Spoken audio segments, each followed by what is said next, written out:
सभी लोग तुम्हें ये बोलेंगे ये बुक ले लो, ये रिसोर्स ले लो, ये मॉड्यूल ले लो, बट तुम्हें कोई कभी नहीं बताएगा उस बुक को यूज एग्जैक्टली कब करना है एंड कैसे करना है। तो इससे पहले कि तुम बहुत बड़ी गलती करो, let's clear all the doubts, चाहे वो प्रीवियस ईयर क्वेश्चंस के रिगार्डिंग हो, तुम्हारी बुक्स के रिगार्डिंग हो, मॉड्यूल्स के रिगार्डिंग हो। So watch till the end and I will tell you the best books for the need to buy in your 11th class for your NEET 2028 exam. And those who don't know me or those who are new on the channel, I am doctor Deepak Sahu, yeah currently a MBBS intern in your dream medical college that is AIIMS new Delhi. And yeah मैंने NEET first attempt में निकाला था, मेरा first attempt में all India rank 5 था and I score 715 out of 720। सो हम एकदम simple directly concept पे बढ़ते हैं। हमारे पास 3 सब्जेक्ट हैं, बायोलॉजी, केमिस्ट्री, फिजिक्स। अब मेरी बात बहुत ध्यान से समझना, जिस तरीके से तुम बायो पढ़ते हो उस तरीके से तुम फिजिक्स केमिस्ट्री नहीं पढ़ सकते। किसी भी सब्जेक्ट को पढ़ने का एक तरीका होता है एंड वो तरीका होता है लेवल वाइज अप्रोच। मेरी बात बहुत ध्यान से सुनना, आराम से पेन पेपर लेके बैठो, हम बहुत कुछ सीखने वाले हैं आज। ओके, सबसे पहले तुम हर सब्जेक्ट का लेवल 1 क्लियर करोगे, लेवल 2 क्लियर करोगे। जब लेवल 1 लेवल 2 हो जाएंगे तब जाके लेवल 3 आएगा। लेवल 1 लेवल 2 लेवल 3 क्या है, we will talk about it. तो सबसे पहले हम बात करते हैं हमारे सबसे favourite subject that is biology. सबसे पहले बायोलॉजी के लेवल 1 में क्या आता है, तुम डिटेल लेक्चर देखोगे। तुम अभी नीट 2028 के एस्पिरेंट हो, अभी 11th पे हो, वन शॉट देखने की कोई जरूरत नहीं है। उसके बाद तुम उसके एनसीईआरटी पढ़ोगे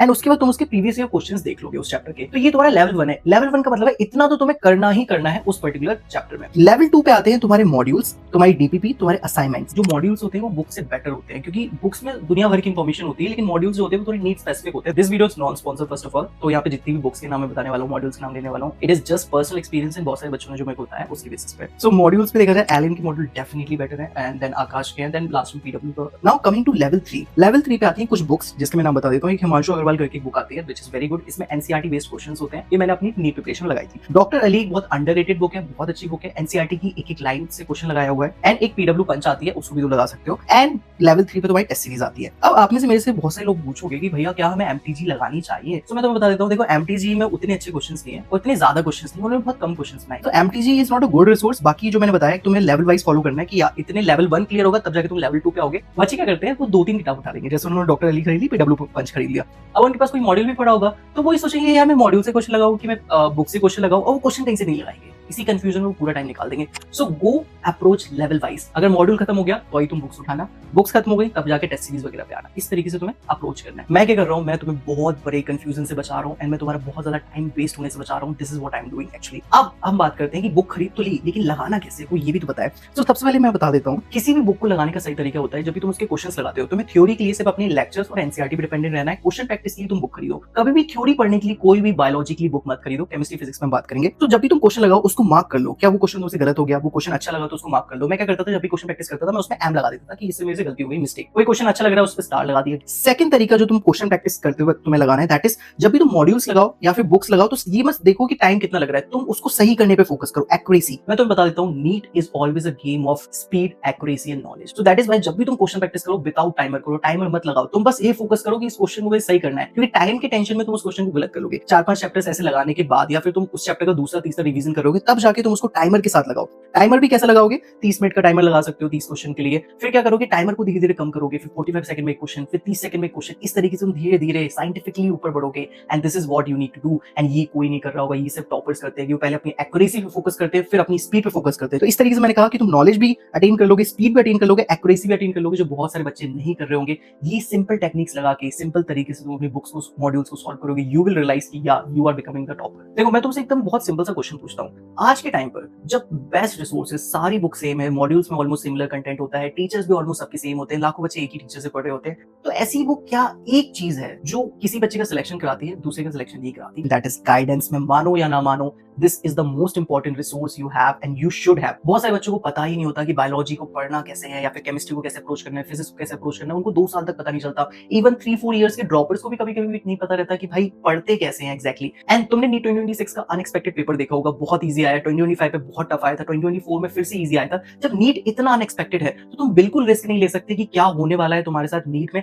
दैट इज व्हाई तुम्हें एक ऐसी स्ट्रेटेजी चाहिए जो 100% वर्क करे, जिससे तुम्हारा सिलेक्शन 100% रहे। बिकॉज तुम अपने ईयर्स वेस्ट नहीं कर सकते, क्योंकि तुम्हारे ईयर्स बहुत प्रीशियस होते हैं। एंड इसी प्रॉब्लम को सॉल्व करने के लिए we started toppers club personal mentorship programme, जहां पर एम्स दिल्ली के जो ऑल इंडिया रैंक 2 है, ऑल इंडिया रैंक 3 है, बहुत सारे जो ऑल इंडिया रैंक से सिर्फ एम्स दिल्ली के जो मेंटर्स होते हैं वो तुम्हें 1-to-1 पर्सनल गाइडेंस देते हैं, ग्रुप गाइडेंस नहीं है। ग्रुप गाइडेंस मैं फ्री में करता हूँ, टेलीग्राम चैनल्स पे बहुत ज्यादा हम लोग फ्री में ग्रुप में गाइडेंस देते हैं। This is a personal mentorship programme. Personal mentorship क्या होता है ना, तुम्हें एक डिटेल रोड मैप बना के दिया जाता है, तुम्हें पूरे साल क्या करना है, तुम्हें इस महीने क्या करना है, तुम्हें वीकली क्या करना है, तुम्हें आज क्या करना है। इससे क्या होता है ना, बच्चे क्या करते हैं ना, रोज कंसिस्टेंसी बनी रहती है। नहीं तो बच्चा आज पढ़ रहा है कल नहीं पढ़ रहा। एक मेंटर होने की वजह से क्या होता है ना, बच्चे के ऊपर प्रेशर रहता है कि यस भैया ने मेरे को कुछ काम दिया, मेरे को रोज करना है। एंड जैसे कि तुम स्क्रीन पे देख रहे होगे, हर स्टूडेंट की एक डेली ट्रैकर शीट होती है जिसमें स्टूडेंट बेसिकली डेली वो क्या काम कर रहा है, कितना परसेंटेज उसका वर्क हो गया वो फिल करता है। इसके साथ साथ तुम्हारा एक रिवीजन शेड्यूल बनाया जाता है। जो मेंटर्स होते हैं वो तुम्हारा एक स्पेशलाइज्ड पर्सनलाइज्ड रिवीजन शेड्यूल बनाते हैं, क्योंकि कोई भी टॉपर बिना रिवीजन के बन ही नहीं सकता है। बहुत सारे बच्चे सोचते हैं कि जब पूरा सिलेबस कंप्लीट होगा तब रिवाइज करेंगे, जो सबसे बड़ी बेवकूफी होती है। और नीट निकालने के लिए तुम्हें स्टार्टिंग से रिवीजन करना होता है, तो तुम्हारा एक पर्सनल रिवीजन शेड्यूल बनवाया जाता है। तुम्हारे लिए क्या बुक सही है वो तुम्हें बताई जाती है, तुम्हारा क्या टाइम टेबल होना चाहिए। तुम स्कूल गोइंग हो तो तुम कैसे मैनेज करोगे। तुमने कभी सोचा है जो स्कूल गोइंग है वो कैसे मैनेज करेंगे, जो स्कूल गोइंग नहीं है उनके पास जो इतना फ्री टाइम है उस टाइम को कैसे मैनेज करेंगे, वो तुम्हारा पर्सनल मेंटर तुम्हें बताएगा। इसके साथ साथ तुम्हारे मॉक टेस्ट में अटेम्प्ट कैसे करना है, उसको एनालिसिस कैसे करना है, स्पीड एक्यूरेसी को कैसे इंप्रूव करना है, एंड तुम किस तरीके से कंसिस्टेंट रह पाते हो। तुम्हारे एकेडमिक नॉन एकेडमिक डाउट तुम कुछ भी पूछ सकते हो अपने पर्सनल मेंटर से। तो आज के टाइम पे क्या तुम एक्स्ट्रा कर रहे हो जिससे तुम्हारे नीट में सिलेक्शन हो, the guidance is the biggest answer. And guidance के लिए we started toppers club personal mentorship programme, वो भी एट जीरो। यानी तुम अपने पर्सनल मेंटर से कितनी भी देर बात कर सकते हो, कितनी भी बार बात कर सकते हो। And one of the biggest surprise we have, this programme works on 100% refund system. अगर तुम्हारा नीट 2028 में सिलेक्शन हो जाता है, तुम किसी भी गवर्नमेंट मेडिकल कॉलेज में चले जाते हो, we will give you 100% refund. And अगर तुम्हारा सिलेक्शन नहीं भी होता है लेकिन फिर भी तुम हमारे मेंटरशिप के अंदर थे, बहुत डेडिकेटली सब कुछ फॉलो करते थे, अपने मेंटर की सारी बात मानते थे, तब भी we will give you the 50% refund, जो आज के टाइम पे कोई भी कोचिंग इंस्टीट्यूट कोई भी प्लेटफॉर्म नहीं कर रहा, वो कर भी नहीं सकते। But I don't really care about the money part, I just care about कि बच्चों का कितना सिलेक्शन हो पा रहा है। तो तुम अपने according 3 month 6 month 1 year 2 years के जो पर्सनल मेंटरशिप के प्लान है उसमें एनरोल कर सकते हो एट toppersclub.com पे जाके, या फिर इस नंबर पे बात कर सकते हो, टीम का नंबर है, they will help you. So after your biggest resource that is mentorship, we are coming to the chemistry कि हमें केमिस्ट्री के लिए कौन सी बुक्स लेने चाहिए। और केमिस्ट्री इतना डाइवर्सिफाइड सब्जेक्ट है, इसमें बहुत सारी चीजें हैं। तो सबसे पहले तो केमिस्ट्री को अप्रोच करने का सही तरीका है, लेवल 1 पे तुम सारे लेक्चर्स लगाओ, वो भी डिटेल लेक्चर्स होने चाहिए। हर लेक्चर के बाद उसके एनसीईआरटी पढ़ो, and most importantly my friend उसके in text question and exercise question definitely लगाओ। जरा इस क्वेश्चन को देखो, ये क्वेश्चन नीट 2026 का यानी इस साल का क्वेश्चन है बेसिकली। एंड ये कहां से लिया गया, इंटेक्स से लिया है। इंटेक्स में कहां से लिया गया, इस जगह से लिया गया है। एंड जरा इस क्वेश्चन को देखो, ये एग्जैक्ट डिट्टो क्वेश्चन नीट 2026 में आया। ये क्वेश्चन कहां से लिया गया, ये लिया गया है थर्मोडायनामिक्स की एंड एक्सरसाइज से क्वेश्चन लिया गया है। तो तुम्हें पता चल गया होगा, फिजिकल हो इनऑर्गेनिक हो ऑर्गेनिक हो, एनसीईआरटी तुम्हारा सबसे पहला रिसोर्स होना चाहिए डेफिनेटली। उसके बाद आते हैं प्रीवियस ईयर क्वेश्चन। तुम्हें नीट के प्रीवियस ईयर क्वेश्चंस को पहले लगाना है, जेईई के प्रीवियस ईयर क्वेश्चंस को अभी नहीं लगाना है, कब लगाना है मैं बताता हूं। Then coming to the level 2, यानी कि लेवल 1 की चीजें करने के बाद जब तुम्हें टाइम मिलेगा तब जाके तुम लेवल 2 यानी कि मॉड्यूल्स पे आओगे, डीपीपी असाइनमेंट्स करोगे, एंड जेईई मेंस के प्रीवियस ईयर क्वेश्चन लगा सकते हो। कितने साल के, सिर्फ 3 से 4 साल के तुम्हें लगाने हैं, क्योंकि 3 से 4 साल के बहुत ज्यादा हो जाएंगे। यानी तुम कब लगाओगे, जब तुम्हारे पास बहुत ज्यादा टाइम हो तभी लगाना, तभी जेईई मेंस के क्वेश्चन लगाने की जरूरत नहीं है। Now coming to the level 3, level 3 पे आती है कुछ बुक्स। मैं कुछ बुक्स के नाम बता देता हूं। फिजिकल में तुम यूज कर सकते हो Narendra Awasthi, is a very good book, and और कोई ज्यादा बुक्स है भी नहीं फिजिकल केमिस्ट्री में। इनऑर्गेनिक में तुम वीके जायसवाल यूज कर सकते हो। ऑर्गेनिक में तुम हिमांशु पांडे यूज कर सकते हो। हिमांशु पांडे मैंने पूरी लगाई थी, बीके जायसवाल भी मैंने लगाई, नरेंद्र अवस्थी भी मैंने लगाई है। कुछ लोग ऑर्गेनिक में एमएस चौहान भी बोलते हैं, which is equally important as Himanshu Pandey. तो दोनों बुक ऑर्गेनिक की बहुत अच्छी है। लेकिन लेकिन लेकिन मेरी बात बहुत ध्यान सुनना, बहुत सारे बच्चे अपना टाइम वेस्ट करते हैं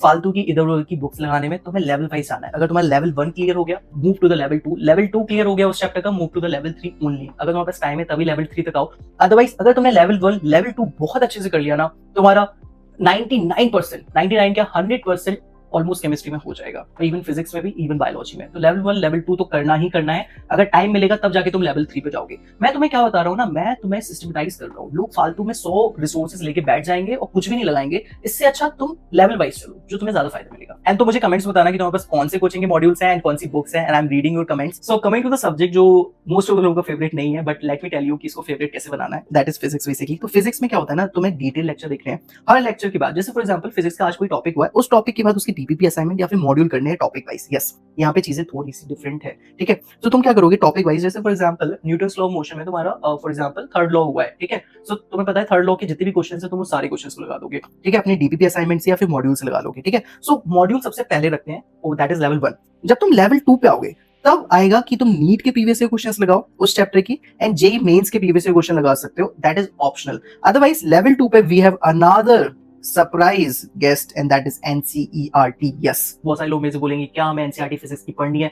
let me very very very clarify first and the last time, please note it down. Yes, you have to study. Why I'm telling you this? जरा इस क्वेश्चन को देखो, ये क्वेश्चन पुराने साल का नहीं है, ये इसी साल नीट 2026 का क्वेश्चन है, एंड ये एनसीईआरटी के इंटेक्स से लिया गया है। इंटेक्स में जो क्वेश्चंस होते हैं ना, इंटेक्स क्वेश्चन वहां से लिया गया है। एंड माय डियर फ्रेंड्स, हर साल सेमीकंडक्टर से एंड अल्टरनेटिंग करंट से क्वेश्चंस आते हैं। सो अगर तुम मुझसे बोलोगे कि तुम्हारे पास टाइम है तो एनसीईआरटी तुम अभी से पढ़ो। 11th की भी एनसीईआरटी अब इंपॉर्टेंट हो गई है बिकॉज इस साल उन्होंने थ्योरेटिकल क्वेश्चन पूछे 11th की एनसीईआरटी से। पहले उन्होंने कभी भी 11th की फिजिक्स की एनसीईआरटी से कभी कोई क्वेश्चन नहीं पूछा, हमेशा 12th की एनसीईआरटी से पूछते थे, लेकिन इस साल उन्होंने 11th की एनसीईआरटी से पूछा है। तो माय डियर फ्रेंड, हर चैप्टर कंप्लीट होने के बाद तुम्हें उसकी एनसीईआरटी पढ़नी है, इंटेक्स के क्वेश्चन लगाने हैं, एंड एक्सरसाइज क्वेश्चन लगाना मस्ट है। जितने भी एनसीईआरटी में फॉर्मुलाज दिए हैं, जितने भी सिनेरियोज दिए हैं, वो बहुत ज्यादा इंपॉर्टेंट है। उनके आने की प्रोबेबिलिटी तुम्हारे मॉड्यूल्स के क्वेश्चन से आने की प्रोबेबिलिटी से ज्यादा है। एंड तुम्हारा जब लेवल 1 हो जाए, यानी तुमने मॉड्यूल्स लगा लिए, लेवल 2 यानी तुमने NCERT and previous year questions लगा लिए नीट के एंड जेईई के, ओके, देन आता है लेवल 3 जिसमें तुम कुछ बुक्स लगा सकते हो। एससी वर्मा के तुम सिर्फ एमसीक्यूज लगाओ, उसके जो डिटेल क्वेश्चंस हैं जो लास्ट में होते हैं एक्सरसाइज वाले, वो लगाने की जरूरत है, तुम सिर्फ एमसीक्यू लगा सकते हो, वो ज्यादा नहीं है, 10-15 एमसीक्यूज होते हैं हर चैप्टर में, तो वो तुम इजीली लगा सकते हो। एरएलएस physics is a very good option basically, जो मैंने अपने टाइम पे बहुत सारे क्वेश्चंस लगाए हैं। तो अगर तुम्हारे पास मॉड्यूल नहीं है तो तुम एरएलएस फिजिक्स ले सकते हो, बहुत अच्छी बुक है, ओके। जिन लोगों का लेवल थोड़ा हायर है, जिनको थोड़े अच्छे फिजिक्स के क्वेश्चन चाहिए, वो सिंगेज की A to Z आती है, उस पर लगा सकते हो। डीसी पांडे मुझे उतनी पर्सनली पसंद नहीं, क्योंकि उतने ज्यादा क्वेश्चंस इसमें है नहीं, हर चैप्टर में 80 से 90 क्वेश्चन है, which is not very sufficient. इस वीडियो में हमने सीखा कि किस तरीके से तुम्हें लेवल वाइज रिसोर्सेज यूज करने हैं, बायोलॉजी, केमिस्ट्री, फिजिक्स, एंड उनका अप्रोच क्या है, मतलब वो बुक लगानी है तो कैसे लगानी, वो भी हमने सीखा। एंड एट द लास्ट में तुमसे बस एक चीज बोलना चाहता हूँ, देखो जर्नी तुम्हारी लंबी है, नीट इज अ मैराथन, मैं बोला था, नीट ऐसी रेस नहीं है जो पहले भागता है वो जीतता है। अभी तक तुम जैसा पढ़ते आए ठीक है, अभी तक तुमने लाइफ में उतना अच्छा किया नहीं किया, अभी तक तुमने जितने भी नीट देखा है, the thing is that don't जज योरसेल्फ। ये मत सोचो कि नहीं मैं तो वीक हूँ, मेरे से नहीं हो पाएगा, बाकी लोग मेरे से बहुत इंटेलिजेंट है, मैं कैसे इस रेस में आगे कर पाऊंगा, इतने हाई कंपटीशन में मेरा कैसे सिलेक्शन होगा, मैं कैसे डॉक्टर बनूंगा। बिलीव मी गाइस, मैंने बहुत सारे बच्चे देखे हैं अपनी नीट प्रिपरेशन में भी, और इवन पिछले 5 साल से जब से मैं बच्चों को गाइड कर रहा हूँ, मेंटरशिप दे रहा हूँ, पर्सनल मेंटरशिप दे रहा हूँ, ग्रुप मेंटरशिप दे रहा हूँ, ये सब कुछ कर रहा हूँ, बच्चे अगर कंसिस्टेंट रहते हैं तो वो कर ले जाते हैं। तो that is my friend, please don't जज योरसेल्फ टू क्विकली। ये मत सोचना कि मेरे से न्यूमेरिकल नहीं बन रहे तो अब तो मेरे से न्यूमेरिकल कभी नहीं बनेंगे, मेरे को तो बायो याद ही नहीं होती तो मेरे से बायो कभी याद नहीं होगी। अगर तुम कोशिश करते रहोगे तो तुम अपनी वो चीज चेंज कर लोगे, तुम जो चाहो वो कर सकते हो। तुमसे अगर केमिस्ट्री नहीं बन रही तो एक मेहनत करके तुम उसे बना लोगे एक ना एक दिन, पर तुम्हें उसके लिए कोशिश करती रहनी होगी। So this is my friend, just be calm down, be cool, use the resources very wisely, बहुत अच्छे से अपने रिसोर्सेज सिलेक्ट करना, चूज करना, उनको बहुत अच्छे से लगाना, क्वेश्चन प्रैक्टिस बहुत करना, एंड डेफिनेटली कोई भी तुम्हें हेल्प चाहिए हो, just contact toppers club mentorship programme, and we are all here. हम एम्स वैली के सारे student, we are all happy to help you as much as we can. And yeah, thank you so much guys for watching this video. Meet you soon, very soon in the next video.